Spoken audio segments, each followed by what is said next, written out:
अगला श्लोक है, सामयिक व्रतधारी की स्थिति, जो सामयिक कर रहा है उसकी स्थिति कैसी समझ में आती है।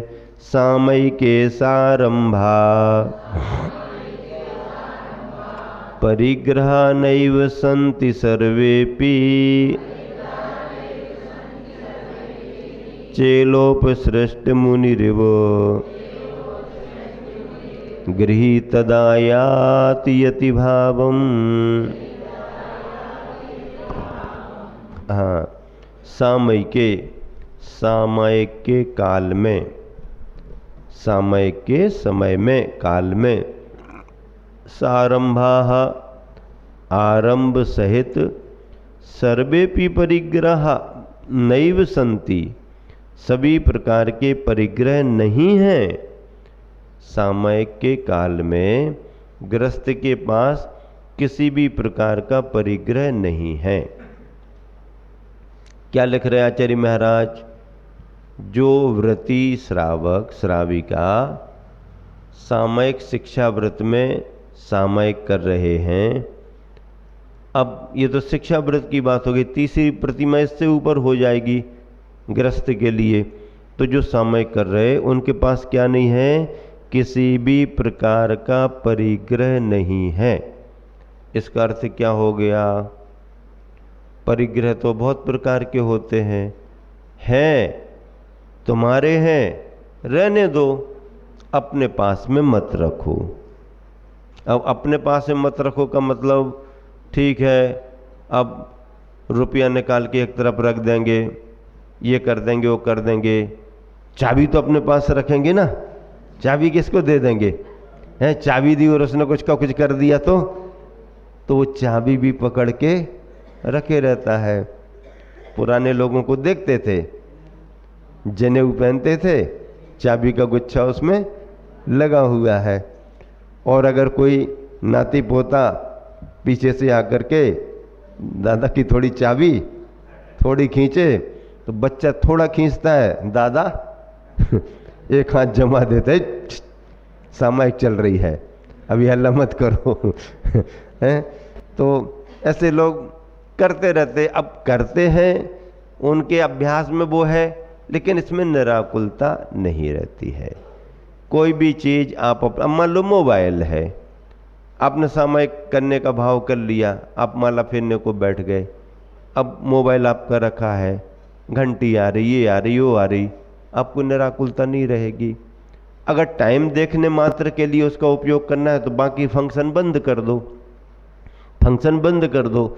समय देखने के लिए साधन रखो, कोई वो नहीं है, लेकिन अगर उसमें और चीज़ें आ रही हैं तो आपको विकल्प आएंगे ही आएंगे।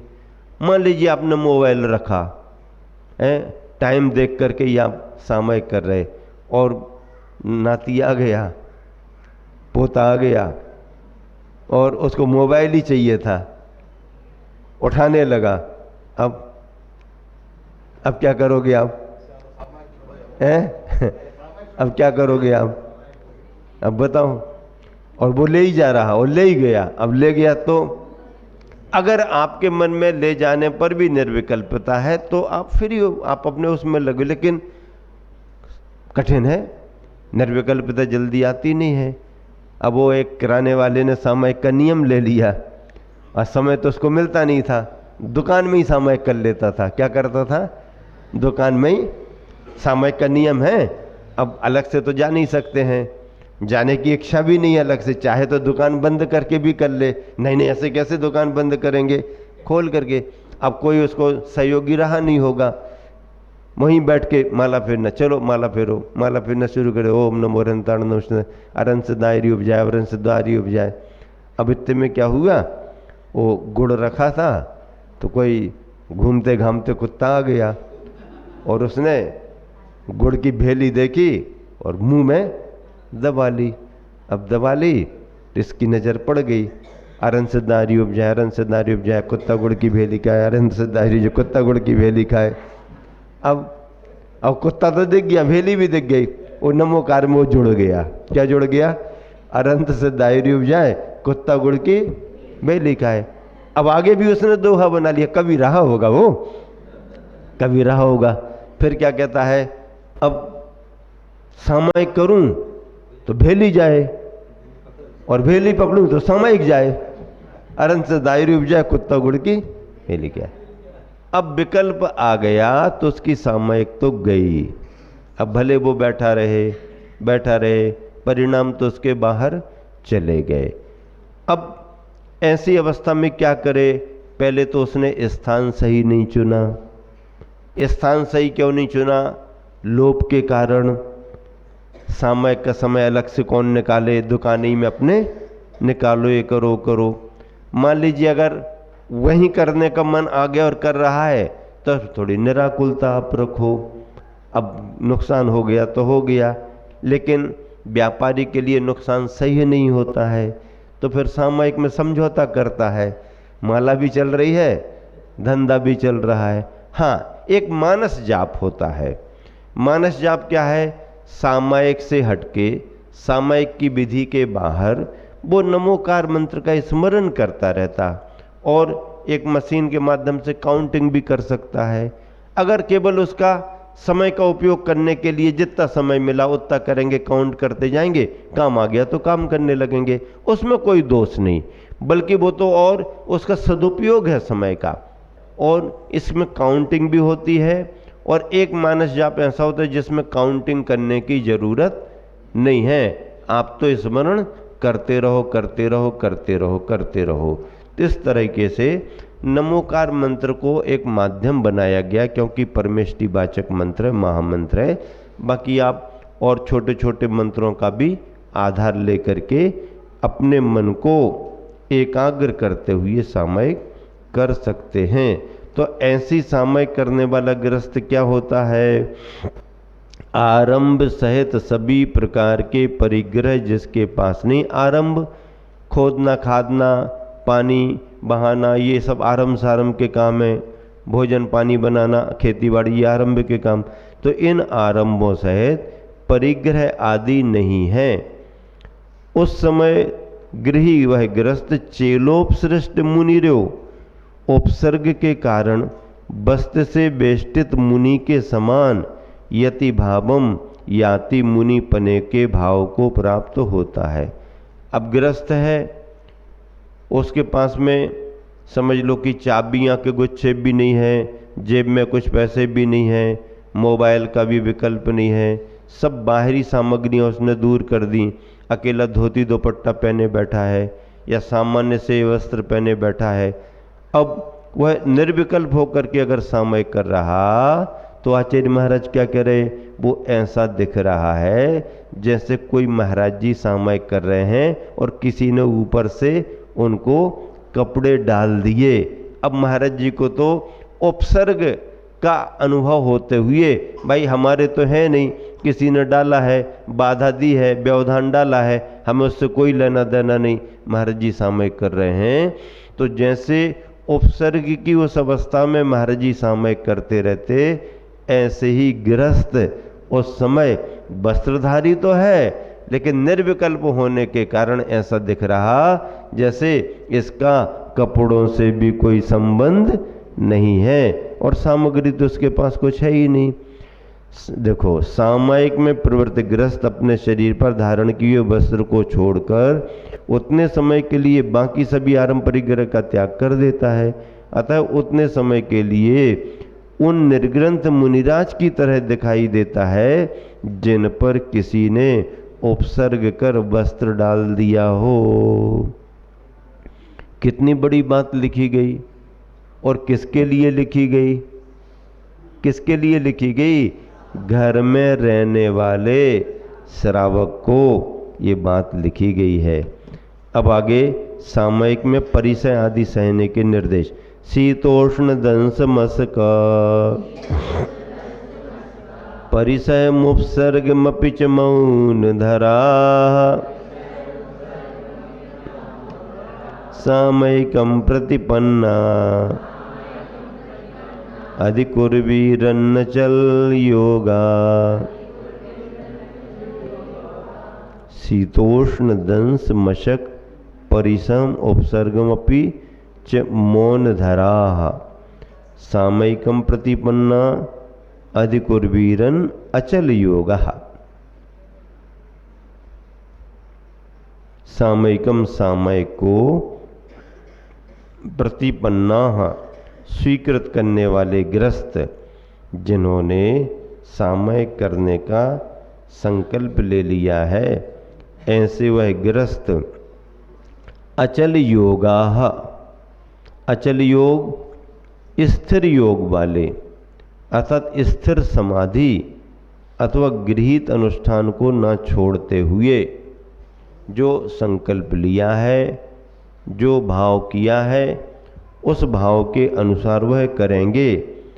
उस संकल्प को न छोड़ते हुए मौन धराः, मौनधारी होकर क्या करें?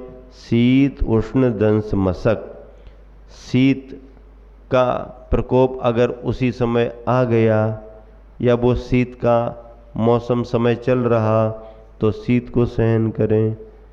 गर्मी का समय चल रहा तो गर्मी लगेगी प्रकृतिकृत, उसको भी सहन करें। तथा दंश मशक, डांस मच्छर आदि की बाधाओं को भी क्या करें? क्या करें? सहन करें। परिसहम, और भी अन्य प्रकार के परिसह। परिसय का मतलब प्रतिकूलता। परिसय का अर्थ क्या होता? प्रतिकूलता, असुविधाएं आने का नाम परिसय है। तो जितने प्रकार की और भी बाधाएं या प्रतिकूलताएं आ सकती हैं, उन सबको च और उपसर्गमपि, अगर कोई आकर के बैरी उपसर्ग कर देता है, 4 प्रकार के उपसर्ग होते हैं। देवों के द्वारा, देव देवियों के द्वारा उपसर्ग हो जाते हैं। मनुष्यों के द्वारा, मनुष्यों में नर नारियों के द्वारा उपसर्ग हो सकते हैं। त्रियंचों में पशु पक्षियों के द्वारा उपसर्ग हो सकते हैं। या मौसमजन्य बाधाएं, कहीं बाढ़ आ गई, कहीं भूकंप आ गया, कहीं पर कोई किसी भी तरीके से प्रकृतिकृत बाधाएं, ये 4 प्रकार के उपसर्ग माने जाते हैं। तो ये भी अगर आ गए तो अधिकुर्वीरन, उन्हें सहन करे। सामयिक में लीन संलग्न व्यक्ति को मौन धारण कर सर्दी गर्मी, डांस मच्छर आदि के परिसह तथा देव मनुष्य प्रकृति और त्रियंचकृत उपसर्गों को सहन करना चाहिए। ऐसा करते हुए अपने मन को पूरी तरह निराकुल और अविचलित रखना चाहिए। ये सब सामयिक की विधि में सम्मिलित है। उदाहरण भी ऐसे आते हैं। सुदर्शन मुनि महाराज का आता है, बारीसेन राजकुमार का आता है। बहुत सारे मुनि महाराजों पर उपसर्ग कर दिया, पांडवों पर, गज कुमार पर, सुकमाल स्वामी पर, सुकौशल स्वामी पर। ऐसे बड़े वाला सामयिक पाठ पढ़ो ना आप, बड़ा वाला सामयिक पर, तो मेरे जिए कौन दुख है, मृत्यु महोत्सव भारी, बार बार ऐसी भावना भाते ना। उसमें अनेक उदाहरण हैं और उनके कथानक भी हैं। तो इस तरह से उपसर्ग सहन करने वाले, परिसय और उपसर्ग में क्या अंतर? परिसय सामान्य माना जाता है। परिसय में मानसिक बाधा और शारीरिक थोड़ी सी बाधा हो सकती है, पर बहुत ज़्यादा नहीं। लेकिन उपसर्ग वगैरह कैसा आ गया, किसने किस प्रकार का आ गया, वो अलग प्रकार का होता है। तो परिसहों को तो नियमित रूप से सहन करते ही रहते हैं। अगर कभी उपसर्ग भी आ जाए तो उसको सहन करने की प्रेरणा दी गई है।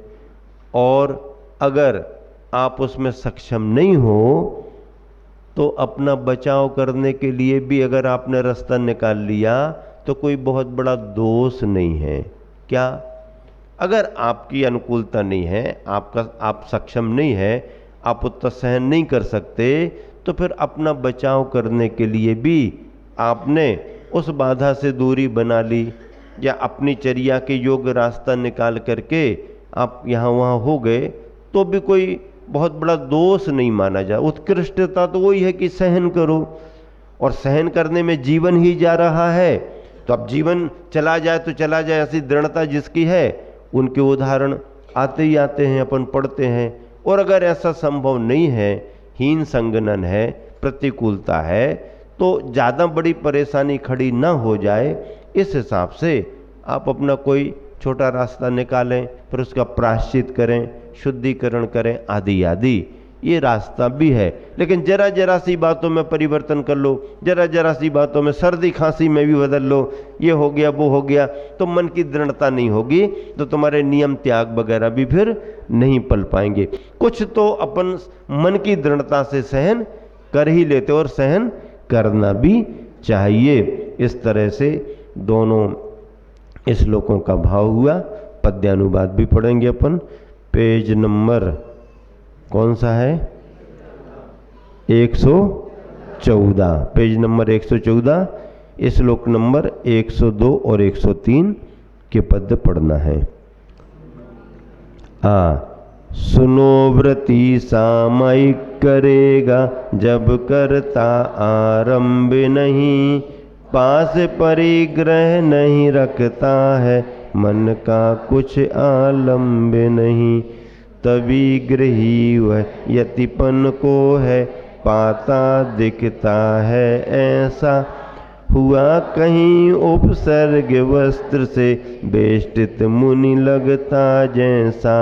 श्रावक जब सामयिक कार्य को करने संकल्पित होता, बांधी सीमा तक अपने में पूर्ण रूप अर्पित होता। मच्छर आदिक काट रहे हो, शीत लहर हो अनल दहे, सहे परिसय उपसर्गों को, मौन योग में अचल रहे, मौन योग में अचल रहे। इस तरह से परिसय आदि सहने की प्रेरणा दी गई है। देखो, सामयिक का काल जो होता है, मुनियों का तो मुनियों के हिसाब का क्रम रहता है, गृहस्थों को भी प्रेरणा दी जाती है और उसका महत्व भी बताया जाता। जब सब प्रकार के आरंभ और परिग्रहों से दूर होकर के श्रावक निश्चिंत होकर के सामयिक करता है, तो उस समय उसकी भाव भंगिमा को देख करके, उसकी मनोदशा को देख करके, उसकी उस विधि पद्धति और दृढ़ता को देख करके ऐसा लगता है कि ये गृहस्थ तो है ही नहीं, बल्कि कोई महाराज जी बैठे हुए हैं और किसी ने आकर के उसके शरीर पर कपड़े डाल दिए हैं। कितनी बड़ी महिमा आचार्य समंतभद्र महाराज जी ने सामयिक की बतलाई। और उस सामयिक के काल में प्रकृतिकृत या और भी कोई भी परिसय आदि आते हैं, तो उनको शांत भाव से सहन करे और मन को नमोकार मंत्र में, आत्मचिंतन में या भावना आदि में अपना लगाए, पाठ करे, जाप करे। यही सामयिक व्रत है महावीर भगवान की जय।